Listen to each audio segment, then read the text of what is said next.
AFCON is gone. We all saw the game.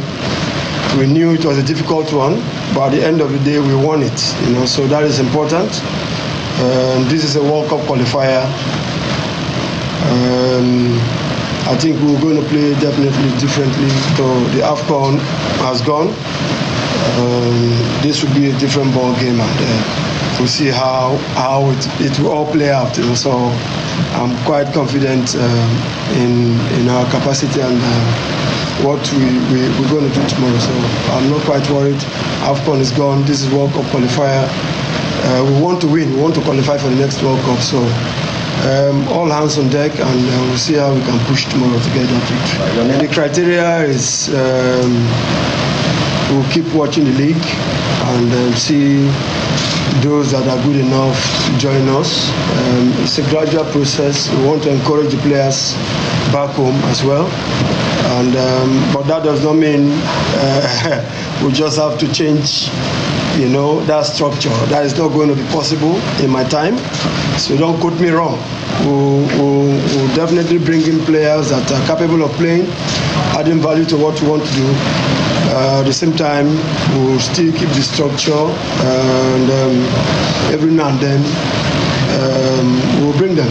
So we're expected to win. We have to win. We must win. But human made proposals, God disposes.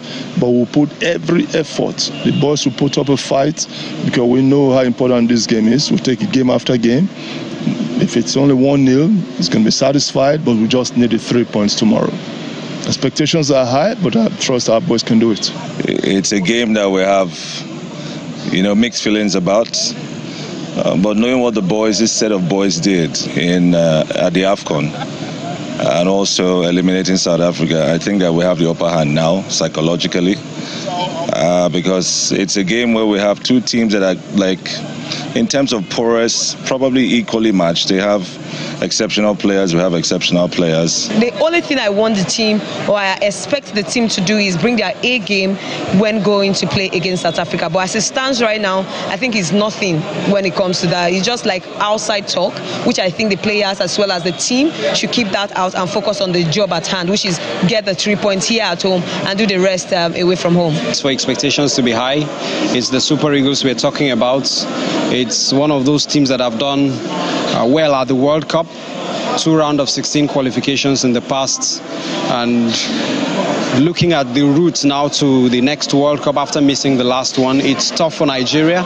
2 draws in the opening 2 games, so the expectations naturally should be high. It's a home game against one of the best teams on the continent of Africa at the moment, and every Nigerian wants to see Nigeria at the World Cup, and in games like this, you want the Super Eagles to deliver, and hopefully they can deliver in this game. After all, we're all fans. Whether you're an ex-international, you're the president, you're a governor, we're all fans. So I'm sure you're seeing Austin Eguavoen there and the rest of some journalists were also interviewed. So Uyo Akwa Ibom State in Akwa Ibom State is buzzing at the moment as the game between the Super Eagles of Nigeria and the Bafana of South Africa is getting set to kick off sometime later in the day, which is why we're having this particular conversation. To find out the level of preparations, we're being joined in the program by Mr. Promise Efoge, who is the media manager of the Super Eagles. Mr. Efoge, thank you so much for joining us on the program. Thank you so much for having me. The countdown continues, and we can't wait for 8 p.m. when it will be time for kickoff. Exactly. So, but the natural thing appears to be that all eyes beyond the players is on Finidi George. How ready do you think they are for this particular match? What's the level of pressure or no pressure that you're seeing in the camp?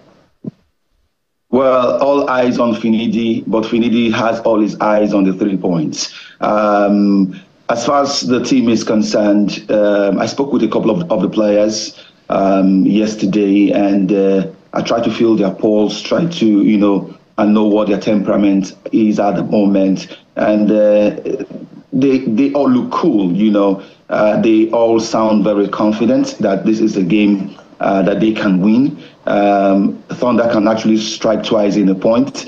They defeated South Africa at the AFCON tournament in the semi-finals. They know it's going to be a very tough game. They know the fixture will be tough. They know the South Africans are not coming here to joke. Perhaps they will be coming here with revenge on their minds, having lost the last game against the Super Eagles. And so the Super Eagles will not go into this game overconfident. They will play a bit cautiously. But one thing that is very important for them is to ensure that they get back the confidence of Nigerians, knowing very well that the start of the qualifying campaign has not been very smooth. 2 games, 2 draws. That's not where the Super Eagles should be. Currently number 4 on the table, behind the Benin Republic, Rwanda, and South Africa themselves. And so, but there's always a second chance. And tonight's game will provide our second chance for the Super Eagles. All they need to do is to get the maximum point, and they shoot to the top of the table. I've always said on programs that these boys are ready to catch up with the rest in the group, and not just catch up, but overtake. The Super Eagles missed out at the last World Cup, the first World Cup in the Middle East. They do not want that to happen again. And so 2026 is one tournament that these boys want to play in. Many of them have not tasted World Cup action before, but they are playing playing under a coach that has played 2 World Cups during his playing days, and that alone is an inspiration for them. Interesting. I know that South Africa will be coming with some sort of anger. They have a grouse against the Super Eagles, coming off what happened during AFCON, and you know the history between both teams. So this means a lot for them, and you know how driven the Bafana can be on a good day. So I'd like you to speak to us about the mentality really of the players, because again, during AFCON, it looked like all of the expectations dipped. During the final match, there was a lot of expectation. So a lot of people are a bit cautious, thinking, if we expect too much, I hope we don't get the AFCON treatment. So first, have the players been able to wean themselves off that experience? What is the psychology in the team? What are we telling our players? And I'm talking about the manager, maybe the psychologist, which I imagine has a big role to play. So speak to us about that. Maybe that can also help our psychology as fans. Well, like you rightly mentioned, the South Africans are here to consolidate on the 3 points they already have from the last 2 games they have played. You know, it's a series, and it's a case of everyone to your tent, because every team in that group wants to be at the World Cup. South Africa, the last time they played at the World Cup was when they hosted in 2010. It's a long time, and they really want to get back at that level, you know. And it's going to be a tough fixture tonight, because it's a game between the AFCON bronze medalist and the AFCON silver medalist. I mean, these teams are very close. The South Africans have a plethora of very good players who play in the domestic front. Out there in South Africa, about 7-8 of the players play in one club, Mamelodi Sundowns, and so that speaks to the level of cohesion that they have. But of course, we also have players who did so well in the outbound season across Europe. Some of the best legs across Europe. Victor Boniface won the German Bundesliga. Kelechi Iheanacho and Wilfred Ndidi won the English Championship. I mean, our players are in camp with lots of confidence. Ademola Lookman was the hero for Atalanta. He scored a hat-trick in the final of the Europa League. You know, we've got players who are high in confidence, who did so well in their clubs, and are looking to replicate that form for national team at this time. The players are very confident. As I said earlier, in fact, I think the Super Eagles are even angrier. You know, angrier at themselves. That they didn't start the campaign on the very good footing, and this is an opportunity for them to make amends for the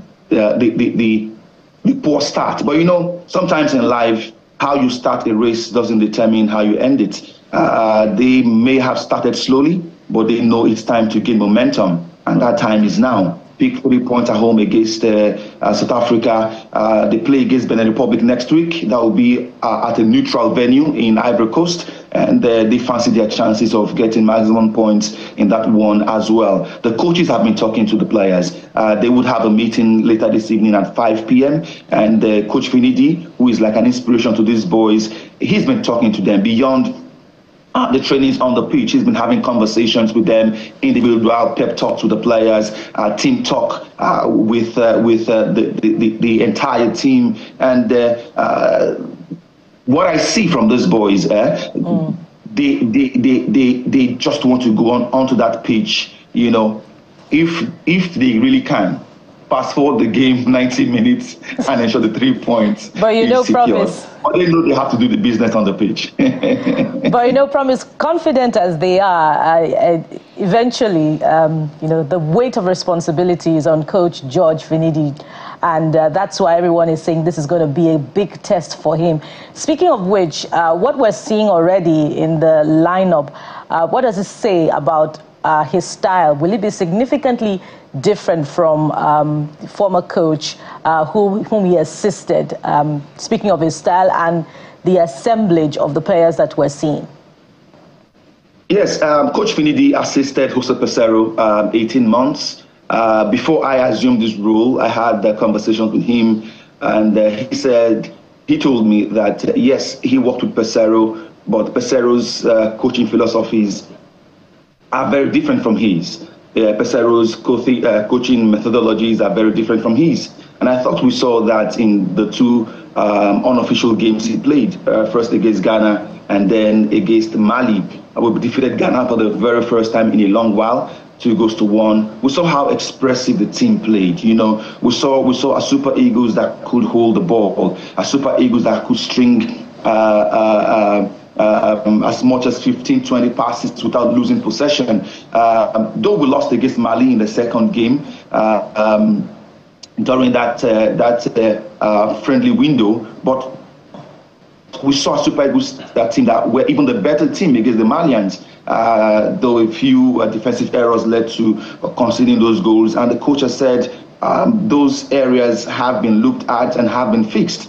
And so we expect to see a Super Eagles that is different from what we saw at the AFCON. Coach Finidi George had been coaching in Spain for years before he came to Enyimba. Second season at Enyimba, he won the Nigeria Professional Football League, you know, which is dubbed as one of the most difficult leagues to win on the continent of Africa. He won that in his very second season. And I think that speaks to his competence, his capacity, his expertise, and all of that will be put to bear in the national team. And we expect to see a very, very sound team later tonight. A team that is expressive, a team that can get the goals, a team that can win matches and win convincingly. All right, Mr. Promise, let's talk about some of the shortfalls. Victor Osimhen is not available as Footballer of the Year on the continent, as well as the most valuable player. I'm talking about Troost-Ekong. We also have a Meroa and all of that. So the red guard, we have some challenges. So how is it going to make up for all of this? What's the plan for some of these shortfalls that we have? Because this is a big game, as you've always said.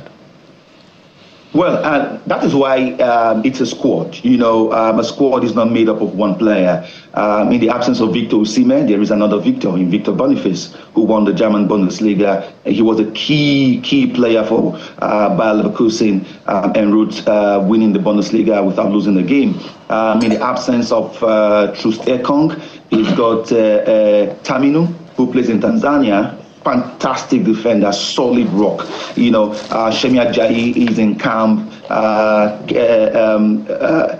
Kenneth Omeru is not here as a result of injury. But Wilfred Ndidi is a player who is solid in midfield as a defensive midfielder, but can also deputize in the heart of defense. So the coach actually has options. He has options in the squad, which I believe he will be exploring later tonight.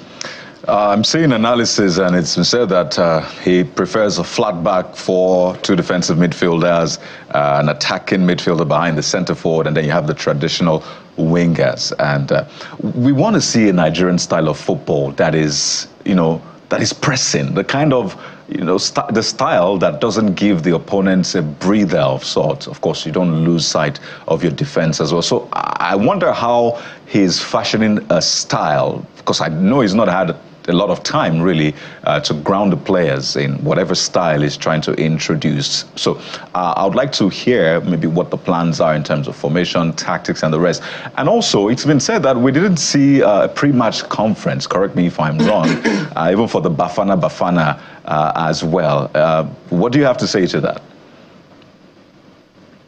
Okay, Coach Finidi is one who doesn't like to place emphasis on formation. He rather places emphasis on getting the players to know what to do at the right time. And he's always said, as far as he's concerned, his players should know when to defend and know when to attack. And what that simply means is that sometimes you might, get to set up your team per a particular formation. And if the players fail to interpret that formation, it could be disastrous. And so for Coach Finidi, for every player, you know when to go for the ball, you know when to attack the ball, you know when to defend the ball. And so it's a case of possibly a mass attack and mass defense. And in terms of how he wants the team to play, well, I didn't get that, sorry. I thought you were going to talk about the pre-match conference now, because people are saying, are we shielding our players and all of that? That was the second part of my question. There was a pre-match conference yesterday at the stadium in Uyo. There was a media parley on Wednesday as well, where the press was allowed to talk to every of the player. Every of the player were available for the press to have conversations with. And the two most senior players were available at the pre-match conference yesterday evening. That's Wilfred Ndidi and Kelechi Iheanacho. And they answered questions fielded to them by members of the press. So, Promise, as we wind down, let's find out what's the scoreline in your own expectation. What are the boys trying to say? We're going to get 2-0, 3-0, 1-0. What exactly is the scoreline? Because we want to win, as you said.